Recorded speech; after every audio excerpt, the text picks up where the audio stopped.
here. My name is Esther Buerki, book writing expert and writer. I help you overcome the fear of writing and publishing your book. I offer an online course called Believe You Can Write, and I support you with one-on-one coaching. Get in touch with me if you need help. And please share this podcast with a friend who you know needs to hear these messages. And please review this podcast or leave a comment on the platform you're listening to right now. And today I'm so excited to have Steph Rivers from Switzerland with me. Steph Rivers is a kitchen garden consultant, permaculture educator, and soil health advocate. She provides organic gardening education for city and suburban families that want to connect with nature, cultivate joy, and grow their own food, flowers, and medicine in a sustainable way. She teaches intentional, eco-conscious individuals and communities about regenerative soil and gardening practices, so that they are inspired and empowered to grow gardens which fill their pantry, heal our planet, and nourish the soul. Welcome, dear Steph. Thank you so much for having me, Esther. It's a delight to be here. So let's jump right in the first question. Well, I have to say that you also became an Amazon best-selling author, and your story is also in the book we just published, Inspired Journeys, Women Rock Switzerland. Yes. So yes, this has been a really exciting collaboration for me. How was it? Just a few words about the writing. Was it difficult to write your story, or how was it? You know, it was funny. I decided that I really wanted to share from a very personal place because I have used gardening to overcome a lot of anxiety that I experienced when I first moved here to Switzerland. And as an American, integrating into a new culture, also as a new mother, because I was already 4 months pregnant when I moved to Switzerland. And writing from this personal place, I suddenly discovered some difficulties that I wasn't expecting. I found some of these emotional experiences that I was reliving through the writing were triggering for me. And it slowed me down in the writing process. So it was really helpful to have you and Michelle Giuliano and Denise Nickerson, the editorial team on the book, to guide me and coach me through some of those difficult moments so that I could share this very personal story. Yeah, it's awesome, your personal story. So shall we head to your turning moments in life? Oh, yes, I've had a few turning points in life. So I originally grew up with a British mother and an American father outside of Chicago. And so I spent my first about 20 years there growing up outside of the city in the farm fields. And then this sense of adventure really came over me. I wanted to get out of the suburbs. I wanted to do something different. And my sister had already pursued a degree at the University of Hawaii. So I got invited to join her there, and I moved to Hawaii when I was 20 years old. And this was a huge turning point for me because it really changed my cultural perspective. It also changed my academic career, and it also showed me so much that was available in the world if we are able to live without fear, to make these bold choices. And so I went first to Hawaii and finished my university degree there, which was in English literature and writing. And then while I was there, I met someone working at a microbrewery. I was actually a server in a microbrewery. And while I was there, they said, you know, you're really an Alaska girl. I think you should go to Alaska. And I followed and I finished my university degree. And as a treat to myself, I said, okay, I will pick up and take a holiday in Alaska and go see what this is all about. And that was a huge, huge turning point for me because I got picked up from the airport. I drove about 15 minutes outside of Anchorage and I saw this beautiful body of water that's called Turnagain Arm. And it's really between these two mountain valleys. You have mountain peaks on either side. And the friend who had invited me and had said, I know you're an Alaska girl, was sitting in the car next to me. And I just gave him kind of a friendly tap on the shoulder, but really firm and said, I'm moving here. And that was it. I went home from that holiday and I packed all of my things. And in about 6 weeks, I moved to Alaska. And that was really an eye-opening, amazing experience to be living so close to nature, to be living where you can really be in the wild in just a few minutes. But also you can be in the city of Anchorage, you can go to the opera, you can go to the museum and go to an art gallery. And so I found also that it connected me again with my roots. Growing up outside of Chicago because I was able to experience country living and also city life and sort of all of the social things that I enjoy and the cultural things that I enjoy living in the city. So that was a really beautiful space to spend all of the rest of my 20s and even into the first years of my 30s there in Alaska. And I would say one of my more recent, if you will, turning points was how I came from Alaska to Switzerland. And that really happened because I met a gentleman while I was living in Alaska who was there doing an apprenticeship as a furniture maker, and he was Swiss. And he was also a fisherman. And so he met me at a party and said, oh, you really are local here and you know where we can go fishing and I would love to do this. And we just started spending time together. And then the connection grew. And so we decided, okay, this is it. We're really going to be together. And we decided to get married and I moved to Switzerland. So I picked up for a third time to make a very big move. And then as I arrived in Switzerland, it became clear that I would need to find a new path because I had gone on from the English writing. I did some supply teaching in Anchorage. And I had actually gone back to school and earned my X-ray degree to be a board certified X-ray technician. And that career no longer fit when I got to Switzerland. So I had to pivot again in this turning point, arriving in a new country and create a new path now. Yeah, wow, what a journey. And how come that you came to gardening and the Yeah, well, specialization you have now? yes, exactly. It was really, for me, it was always the love of nature, the love of the environment. I think living in places like Hawaii, Alaska, Switzerland, I've always connected to the environment that I'm in. And when I was living in Hawaii and Alaska, I always had rental properties meaning that I was renting, that I didn't own my home, not that I had properties I was renting to someone else. But then you always hear these excuses that, oh, I can't grow a garden because I only have a balcony or I'm in a rental. And I began to look for ways to connect with nature anyway. And also for me, it was part of my integration here in Switzerland because I found it very lonely when I was here at first.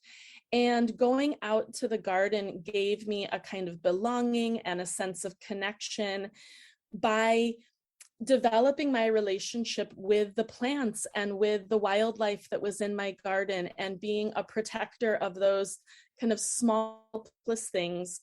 And really what happened for me was I decided, okay, I've always been interested in nature. I've always gone foraging in the forests and even, along the coastline, things. But I wanted to develop more skills around specifically growing food. And so I enrolled in a woman's gardening course. She had been a dear friend of mine. Her name is Saskia Esslinger, and she teaches a Green Thumb online course. And I enrolled in this because she uses permaculture principles.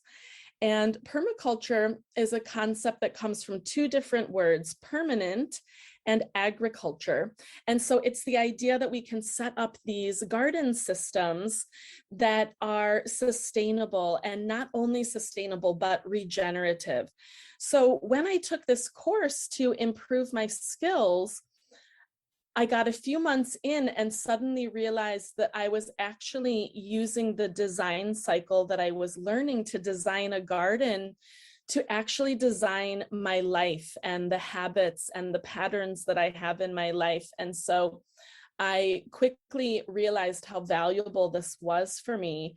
And it really helped me to overcome some of the things I was experiencing, like anxiety, loneliness, even overwhelm and stress, because I would take time to go sit in my garden and just be there and connect on a deeper level, which in turn fed me. And so it was one of those things that through healing the land, through looking at what the land needed, I was able to heal myself and just go further in enhancing my permaculture training and skills, and really turn this backyard garden that was very neglected when I first moved here into a real kind of urban oasis with amazing flowers and plants and berries that it just is uplifting when you go out there. So it was really for me to have something that I could lean into that filled me up. Beautiful, Dev. So what was your fears back then before you started your gardening? What was it being, moving around in life and in the world? How was it? Yeah, I was very fearful of not being accepted. I really felt like I'm a people pleaser at heart, and I love to have a good, balanced relationships with people. And I always felt no matter how much I tried, I wasn't really integrating here in Switzerland. I wasn't really making the connections, possibly feeling judgment from others, but also judging myself that my language wasn't good enough, that I somehow wasn't good enough. And so I was really afraid of not succeeding with the garden or not being able to connect with people. And it was actually through the gardening, through this process, that I realized that these were just fears and that I could go past them. And now it's amazing because people who never spoke to me before, now when I'm out in the garden, give me a friendly hello or a smile as they go by. Or I actually love this other older gentleman in the village says, "Oh, every time I come by your garden, I take a few bay leaves for my cooking because I have a bay leaf shrub right at the edge of my property and there's a walking path." And so I found was as I acknowledged the fear, but did things anyway, that is really when I found the breakthroughs. Beautiful. And where are about the parallels between growing a plant and healing yourself? Where do you see? How does it go? So much. What I have actually really discovered for me, which sounds a little bit silly to people who are not gardening, but bear with me, is my compost pile, right? I'm always saying life is compostable because things happen, things come at us, things are unexpected. We've experienced a lot through moving and having this international relationship and family. We had a who had suffered from some issues as a baby. And, it's one of those things where you suddenly realize when you go to the compost pile and you take all of these things that didn't work, whether it's a failure, whether it's a plant that has shriveled up and didn't get enough water, or whether it's something that got a disease. But when you take these things to the compost pile and they are part of this process of composting, they come out new. They come out as nutritious, healthy compost that feeds the soil and feeds future plants. And so what I was able to see was, hey, I can take an experience in life and lay it down on the compost pile, let it have time to decompose, to mix with the other microorganisms. And what will come out of that experience is something new. I can allow new growth from what was once negative. And so I really have used this with so many things, whether it's grief or disappointment or frustration or anger. I mean, there's nothing more cathartic and healing than turning a compost pile when you really feel like you have pent up energy that you need to get out. And so working the compost in the way that allows new things to come also showed me gifts of grace and forgiveness. And also, being in the garden really shows me that, oh, if I forget to water the plants for a day and then I go and give it a little bit of attention and a little bit of my awareness, they come back, they'll forgive me. So it's also been a way for me to see how I can be easier on myself and have grace and forgiveness with myself by watching how the plants are resilient and forgive me in my actions and my practice as a gardener when I'm not perfect. Oh, this is so amazing. And Dev, when you go into your garden every morning, how do you feel, or what do you connect, or do you have any process or meditation, or what do you do?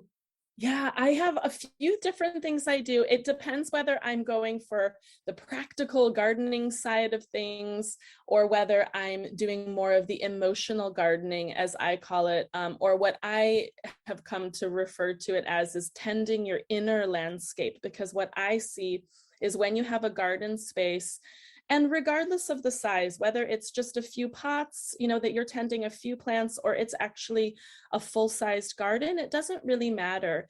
It's more about being aware and having this mindfulness that it is a reflection of our inner landscape. When I see, oh, I'm procrastinating in the garden, it's maybe a sign that I'm procrastinating in life. So what I do is I go out and most of the time in the morning, I just stay open and I try to observe. And one of the principles of permaculture is to observe and interact. But the thing is that this observing and interacting is without judgment and without creating solutions. So often we go out in the garden and we see, oh, this is wrong and this is wrong and I need to do this, and it becomes a to-do list. But what we're actually going for is just the awareness and the space to observe and then interact with the bees and the butterflies and the hedgehog you see rustling, under the berry bushes or whatever might be in your garden. But I really try to connect on this level with the inner landscape in just an observation and an interaction without any judgment and without any problem solving. And so having a few minutes of this mindfulness really helps me to center myself, to ground down into my energy. I can be quite flighty and in my head and lots of thoughts going. And I really try to connect to this rooting energy of the plants. And then the other thing is that I also believe in being really practical. And that's where it comes down to, I like to break things down into 3-minute jobs, 5-minute jobs, where you're not doing all of the gardening. I find so often people will save up all the work to do at the weekend, and then they resent doing the work because it's so much, and they don't want to spend their weekend time doing that. And why am I growing this garden anyway? And what I find is when you can go out and use this method of little and often. So I'm always encouraging my clients, go out in the garden every day, and thing you can do in 5 minutes. And it doesn't mean you will get all of the weeds if you pick a handful of weeds in 5 minutes, but you will have done some in that 5 minutes to move you forward. And I find that it's really those little micro shifts in how we live, how we set up our energy. This is what's so important to be making progress in the long run.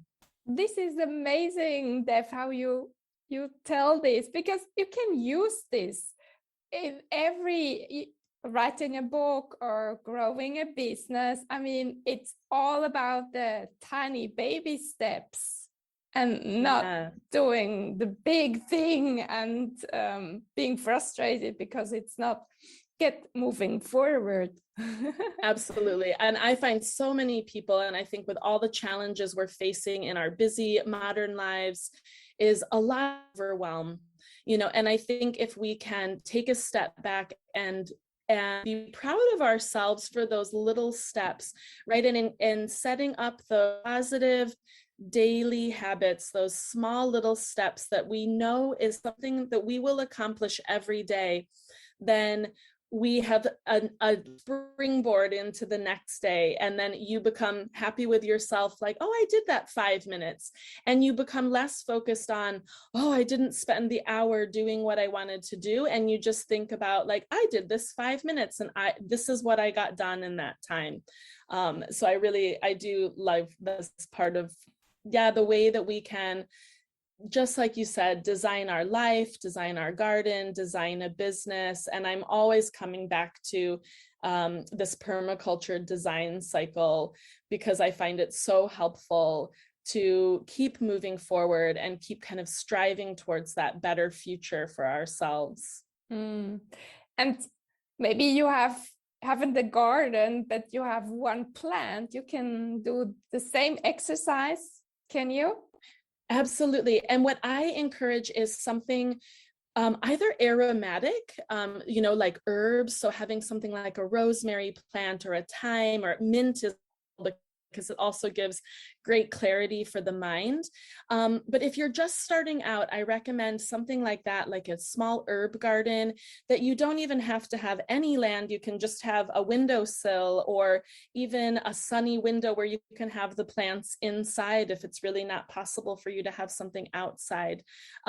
But something aromatic that fills up your senses, and also something that delights you. So if you have to grow the garden or the plants that support you and where you are. And that's why one of the processes we go through is to write garden goals. And I always tell people, okay, and this is similar to the writing process, right? Of thinking about the message we want to convey. How do we want people to feel when we're writing? And so that's the thing we have in mind with our goals when we're writing them for the garden is, what do I want to accomplish? And you may have the goal, I want to have fresh herbs in my cooking every day, right? But it can also be, I want to calm my mind with these plants every day. So you can adjust them for what's right for you. Beautiful, Beth. Love it. Is there something you would recommend to people, maybe the healing process, if they don't have a garden? What would you recommend? Yeah, I really recommend leaning into herbs and flowers. So one of the things that I help people with is creating bespoke tea gardens. And gardening and growing herbal teas is a lovely way to connect in just a small amount of space, a small amount of time, because Herbs are mostly perennial. A lot of them meaning that they will come back every year, and you don't have to have the expense of getting new plants every year. You also don't have to have the investment of your time and energy. Those plants will just keep coming for you. And so many of them are medicinal and really beneficial for us in this way of connecting, right? And in the different plant energies that they bring in, whether it's something that gives you increased health in the gut microbiome, or whether it's something that will give you mental clarity if you're feeling in an afternoon that you have brain fog, or maybe you have trouble waking up in the morning, or even going to sleep at night. So there's all of these things that you can really tap into the plant energy. And I'm a huge fan of flowers, because I know when I started in this practical gardening sense, I thought, oh, there's no room for flowers, and I need to have this space for vegetables and these plants.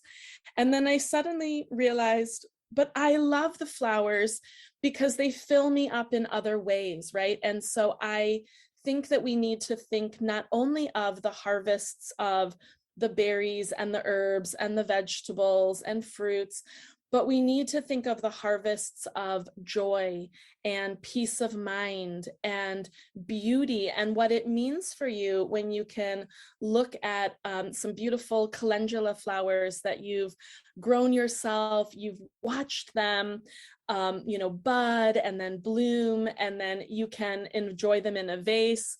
And that particular flower is, even edible and can be made into a tea. So finding these combinations, this is one of the things permaculture that I also really use in my designs, and connecting with things, is to look at things that have multiple functions. So in permaculture, it's called stacking functions.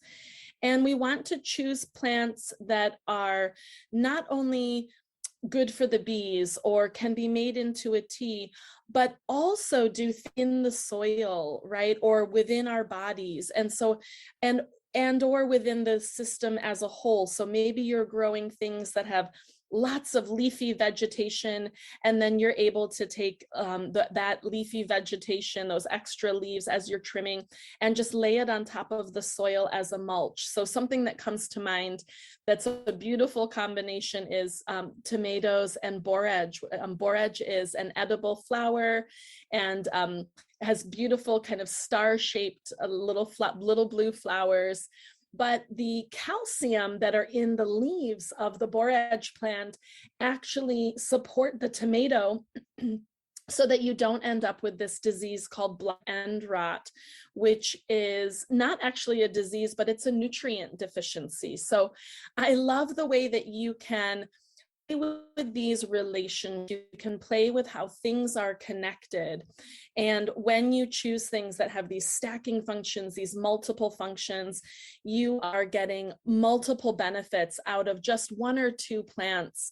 Even if it's in a small space, and even if you have limited time, you can still connect in a very intentional way with that tomato plant or that borage plant, and bring it into the kitchen and into your entertaining or your daily life, whatever you want to be doing. Beautiful, beautiful. So thank you so much, Steph, for sharing your wisdom today with us. This is beautiful. Thank you. It's been wonderful to be here. So thank you also, dear listener, for helping to spread the word about this podcast and helping those who need to hear these messages. And have an amazing day, and talk to you next week.